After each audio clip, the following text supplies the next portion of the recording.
안녕하세요. 반갑습니다. 이재진의 상한가 랠리입니다. 오늘 제가 준비한 주제는 무조건 찍어라 11월 시장 추가 폭락 풀매수 종목 탑3에 대한 이야기를 준비했습니다. 일단 여러분들께서 의문을 가질 겁니다. 최근에 하락 다 빠질 대로 빠진 거 아니냐, 이제부터 반등하지 않겠느냐라는 생각을 하시고 계실 거예요. 하지만 제 의견은 좀 다릅니다.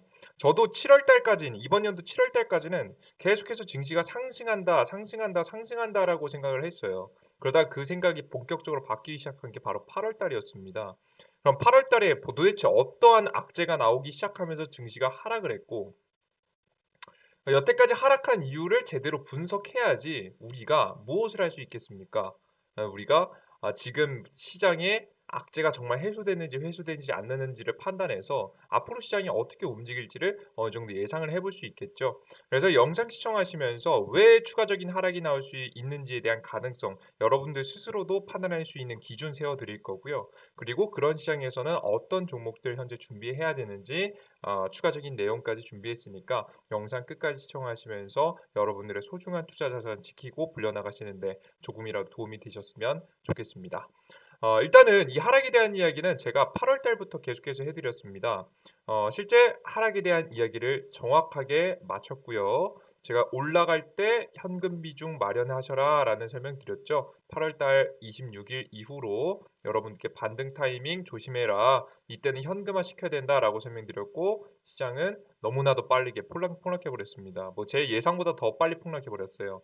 근데 여기서 특징은 뭐냐면 바로 코스닥보다 코스피가 더 많이 떨어졌다라는 부분입니다. 이 특징 여러분들 머릿속에 넣어 두시면서 영상 계속 시청해 보세요. 그러면 지금 여태까지 하락했던 증시는 외국계 자금이 더 많이 빠져나가면서 지금 저는 추가 하락이 나올 만한 가능성이 있는 증시다라고 이야기를 하고 있는데, 그러면 왜 여태까지 하락했는지 하나씩 하나씩 분석해 봐야겠죠. 일단은 크게 증시가 하락한 이유는 전 크게 두 가지 이유라고 생각합니다. 첫 번째 이유는 미중 환율 전쟁 때문이고요. 두 번째 같은 경우에는 미국의 부채 한도 협상에 대한 문제입니다. 일단 첫 번째 미국의 환율 전쟁 문제를 한번 다뤄보도록 할게요. 일단 미국의 환율 전쟁 문제는 아시아 증시에만은 국한된 겁니다. 그 이유가 뭐냐면 미국이 바라는 K자 회복이라는 것 때문인데요. 미국은 아직 경제 회복이 제대로 일어나지 않았습니다. 그러니까 사람으로 치면 병원에 우리가 코로나 바이러스로 인해서 정상적이지 않은 문제점이 생겼잖아요. 그래서 병원에 입원했습니다. 병원에 입원해 놓은 상태에서 이 사람이 회복되기 위해서는 당장에 목숨은 붙여놔야 되잖아요. 그래서 인공호흡기를 바로 달아놨어요. 인공호흡기를 사람에게 달아놨습니다. 근데 이 인공호흡기는 양적 완화라는 인공호흡기죠. 양적 완화라는 것은 계속해서 돈을 푸는, 계속해서 돈을 계속해서 풀어 제끼면서 안 좋은 경제를 살리는 정책들이 나와주고 있는 거죠. 근데 이제 막 미국은 이 호흡기를 뗄까 말까에 대한 고민을 하고 있습니다. 이 호흡기를 떼는 행위는 테이퍼링이라고 받아들이시면 될 것 같아요. 여태까지 풀고 있었던 자산을 원래는 매달 100만 원씩 풀었는데 이젠 매달 70만 원씩 풀 거야. 그러니까 조금씩 덜 풀기 시작하는 거죠. 서서히 이거는 더 많이 줄여갈 겁니다. 이 인공호흡기에 대한 굉장히 의존도를 줄여가는 정책들을 이제 막 펼치려고 하고 있어요. 이제는 경제 회복될 때 되지 않았나라는 생각을 하고 있는 거죠. 그런 상황에서 바로 중국이라는 나라는 회복되지 못해야 됩니다. 미국 입장에서는요.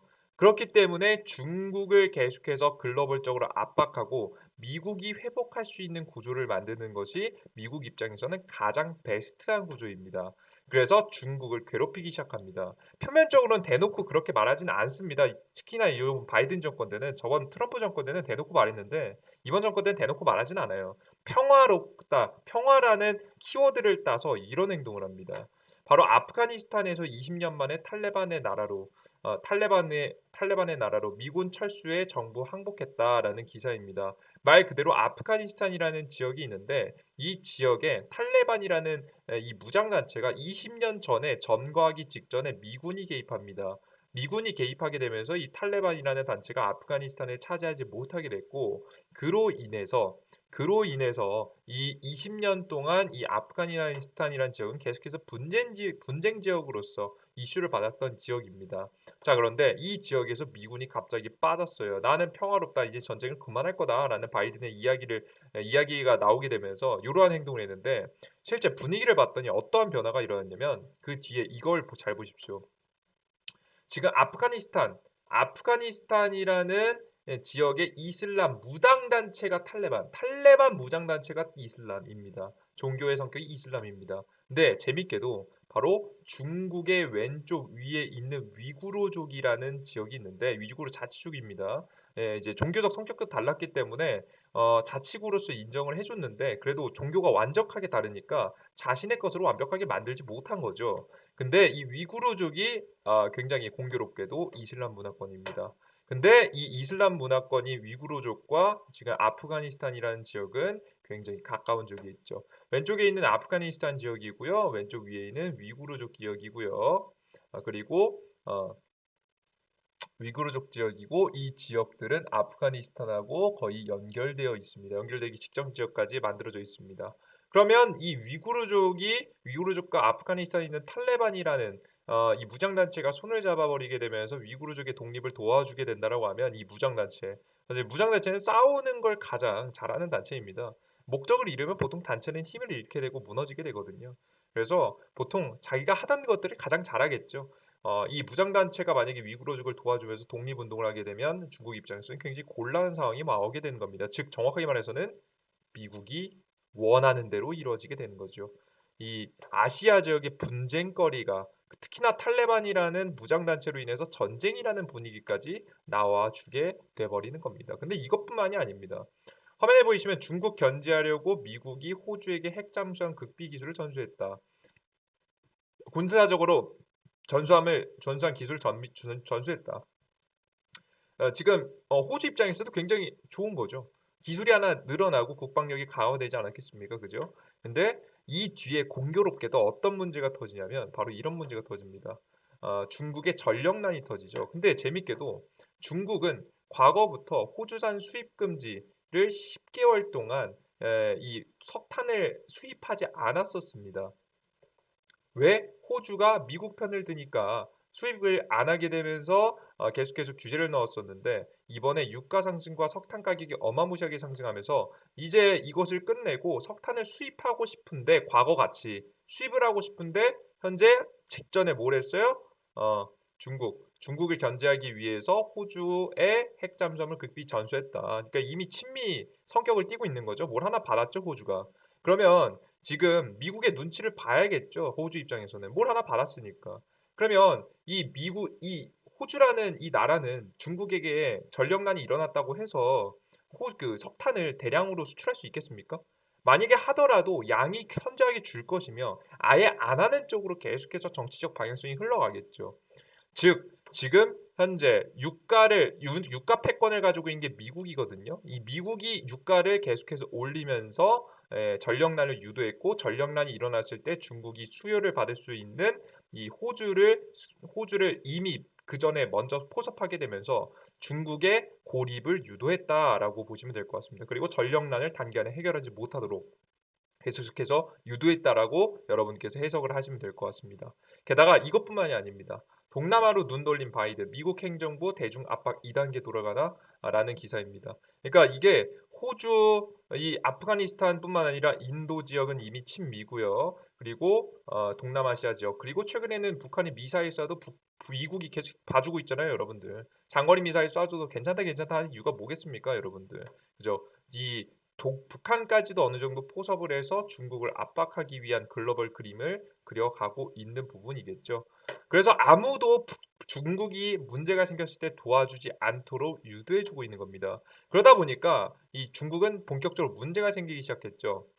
그러니까 전력난도 전력난인데 문제도 많은데 이 바로 디폴트 위기, 기업들의 파산에 대한 이야기가 계속해서 흘러나오고 있습니다. 그나마 경제가 나아져야지만이 이걸 누가 뭐 매입하고 해줄 텐데 헝다에 대한 악재, 최근에 뭐 이자 갚을 수 없다, 갚을 수 있다, 매각이 뭐 이게 뭐 무산됐다라는 이야기 계속 나오는데요. 이런 악재는 계속될 겁니다. 이건 헝다는 그냥 시작에 불과합니다. 이러한 글로벌 악재들을 계속해서 만들어내는 거예요. 그럼 미국이 아까 원하는 건 뭐라고 했어요? 중국이 회복하지 못하는 거였죠. 근데 단순하게 중국이 회복만 못하게 만드는 것이 아니라 중국에 투자된 글로벌 자금들이 미국으로 옮겨오는 것을 원합니다. 그래서 지금 계속해서 미국 주요 언론사에서 이 중국 언론사에서 다루는 게 아닙니다. 미국 주요 언론사들에서 이 중국의 기업들의 디폴트 위기를 주로 다루는 것을 여러분께 실제 최근 시장을 통해서 아실 수 있으니까 파이낸셜 타임즈를 통해서도 굉장히 많은 중국에 대한 악재들이 계속해서 나와주고 있죠. 이런 분위기가 고조되면 글로벌 기업들은 바로 중국에서 바로 미국으로 글로벌 자금들을 옮기기 시작할 거고요. 공장들도 옮기기 시작하고 만약에 뭐 신설 투자도 중국에 안 하겠죠. 이런 문제가 터지니까. 그 전력난 나왔는데 공장이 어차피 지어봤자 안 돌아갈 것 같은데 불안할 것 같은데 중국이 지어서 뭐예요? 반도체 공장은 여러분들 5분에서 10분만 멈춰도 수백억, 수천억 손실이라니까요. 이런 손실을 볼 수 없기 때문에 특히나 고부가가치, 부가가치가 높은 공장들은 다 미국 쪽으로 옮기는 모습들을 보여주게 되는 겁니다. 그럼으로 인해서 글로벌 자금들이 옮겨가다 보니까 이게 우리나라 국내에도 영향을 미쳤죠. 그러다 보니까 그 아시아 증시에서 미국으로 글로벌 자금들이 옮겨가게 됐고요. 그러한 현상들이 바로 환율에 드러나게 된 겁니다. 이게 바로 제가 가장 첫 번째 말했던 환율에 대한 문제가 터지면서 아시아 경제 증시에서 자금이 빠져나간다는 얘기를 말씀드리는 거예요. 이건 정확하게 언제도 있었다? 2018년도 트럼프 정권 때 미중 무역 전쟁이 본격화되면서 일어났던 것과 동일하다라고 생각을 하시면 되겠습니다. 아시겠습니까? 오케이? 그래서 중국 발악제는 끝나지 않았고 미국은 계속해서 중국을 괴롭히는 거라는 이야기를 말씀드려요. 그리고 하나 더.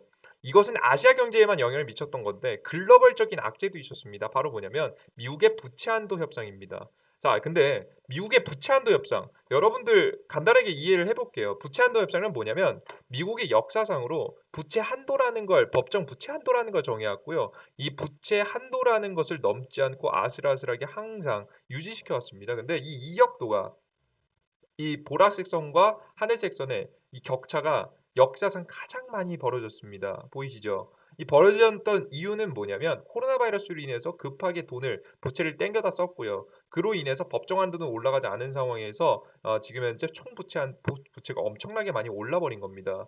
이렇게 돼버리다 보니까 이 우리 이걸 이러다가 미국이 도산하는 거 아니야? 도산하는 거 아니야? 도산하는 거 아니야? 라는 생각을 하겠지만 사실 여러분 도산하겠습니까? 아니잖아요. 역사상 계속 올려왔어요.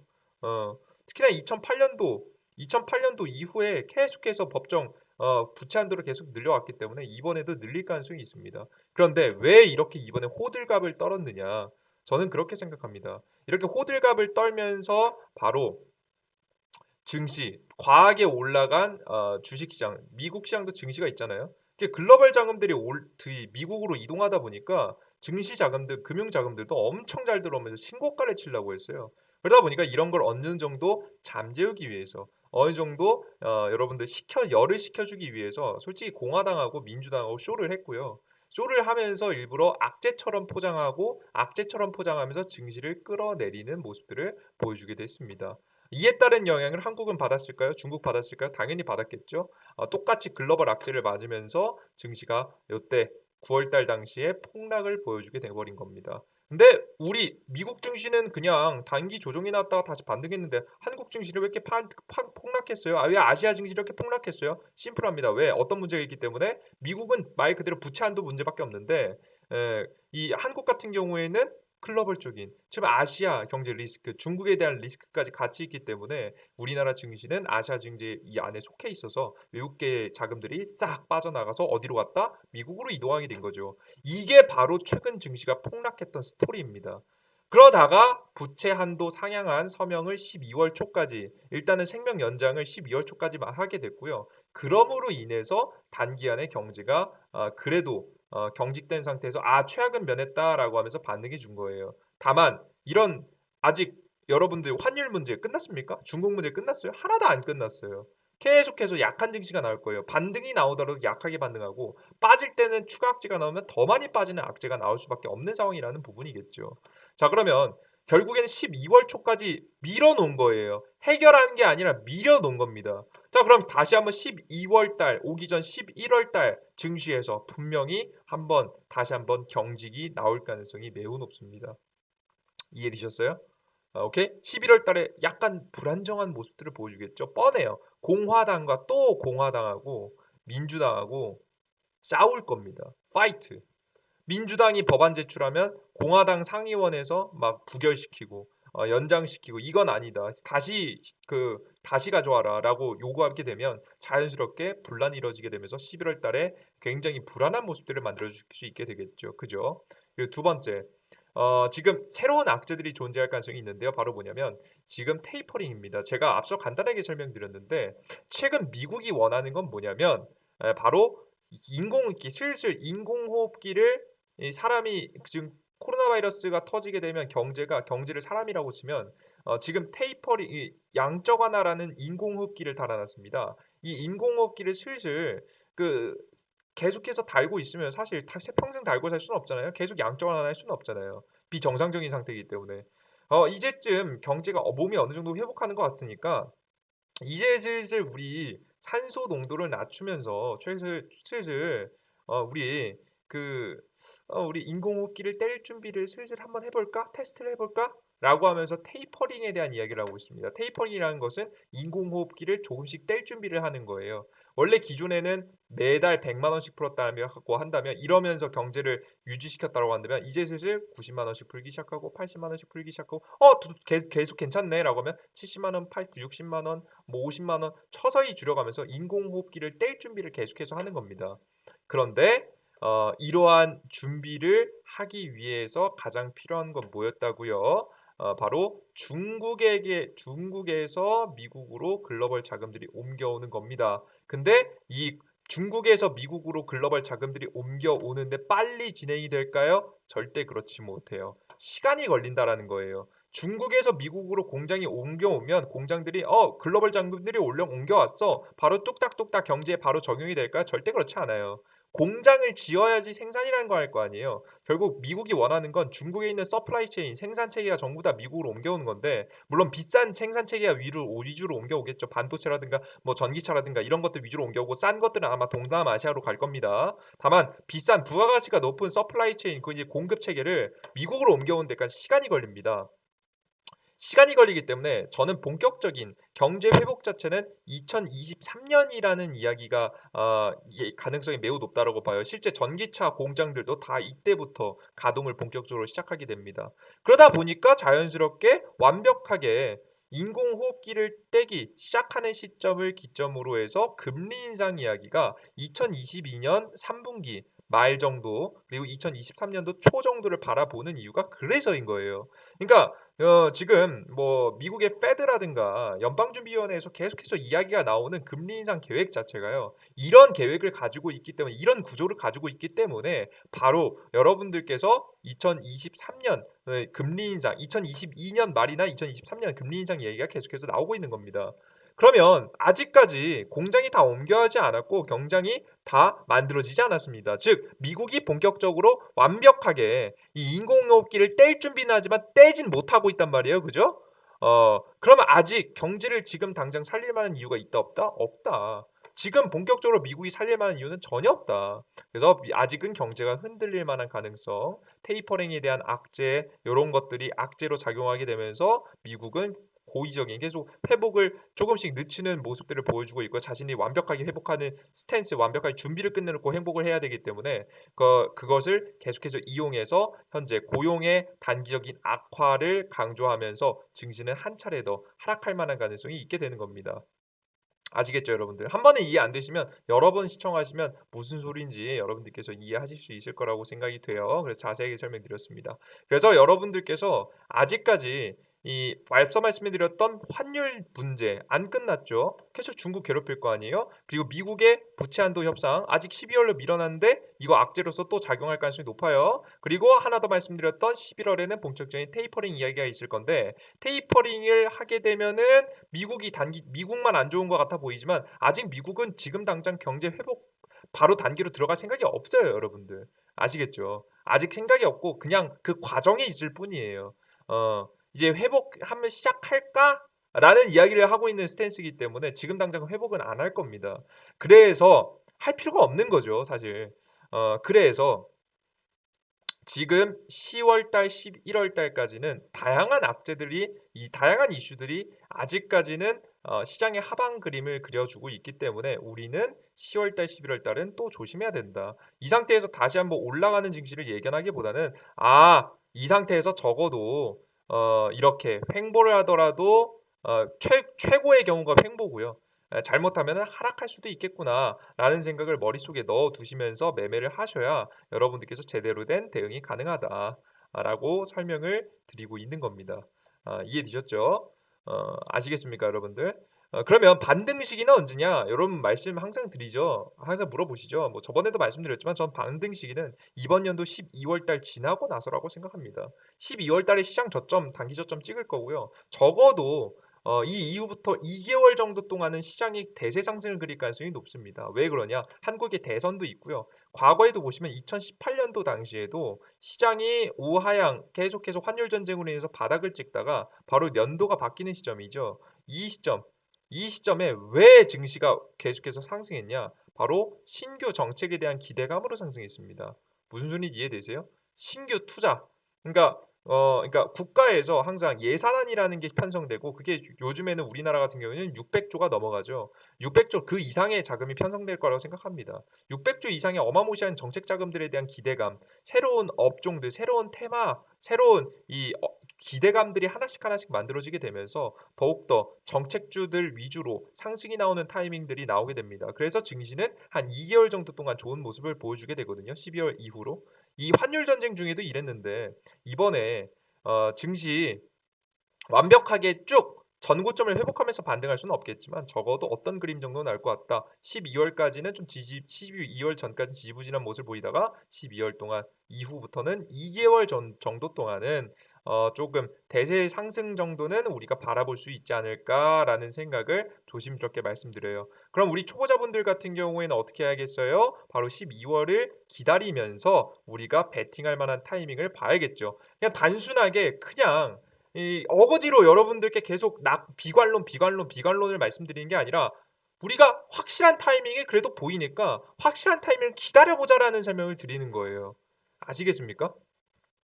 이해되셨죠, 여러분들? 요렇게 대응을 하시는 게 가장 좋을 거라고 봅니다. 전 그 전까지 그럼 또 이런 말씀도 하실 수 있죠. 그럼 그 전까지 손가락 빠냐?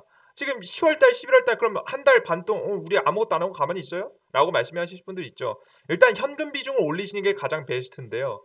여러분들께서 그래도 나는 좀 뭔가 근질근질하다. 조금이라도 수익을 내고 싶다 하시는 분들은 제가 요즘 이런 시장에 맞는 하락 시장에 맞는 테마주성 종목들을 계속해서 강조해드리고 추천해드리고 있습니다. 100% 무료로 이재진의 상한가 랠리 어플리케이션에서 공개해드리고 있는데요. 바로 이 어플리케이션에서 여러분께 가장 최근 설명해드린 건 뭐였죠? 바로 비료 관련 종목들. 식량난 문제로 인해서 전력난 문제에서 시작된 다양한 문제들을 여러분께서 주목해 보시란 말씀드렸죠. 미래생명자원 관심 넣어두고 단타하셔도 됩니다. 실제 10월 15일 날 미래생명자원 추천했고요. 10월 20일 날짜로 바로 현대사료라는 종목을 추천해드리죠. 종목 어떻게 됐습니까? 현대사료 당일 9% 급등 추천하자마자 미래생명자원은 이틀, 3일, 4일 정도 있다가 바로 25%라는 급등세를 보여주게 됩니다. 그럼 우리가 이런 수익을 다 먹냐? 그게 아닙니다. 우리는 아직까지 하락장 시장, 아직 조심해야 되는 시장이 있기 때문에 우리는 욕심 부리지 않고 여러분들께서 익절을 이어가시게 된다라고 한다면 저는 이런 수익률 충분히 가능할 거라고 봐요. 실제 제가 이 어플리케이션에서 드렸던 종목들에 대한 매매입니다. 7월달 수익률 보이시죠? 8월달 수익률 보이시죠? 그죠? 9월달 수익률 보이시죠? 9월달, 10월달은 전 시장이 하락할 거라고 이미 예상했기 때문에 추천 숫자조차도 줄어드는 거 보이시죠, 여러분들? 추천 나가는 종목들 숫자 굉장히 적죠. 그리고 10월달 현재 계속해서 매매를 이어가면서 승리를 계속해서 얻어오고 있습니다.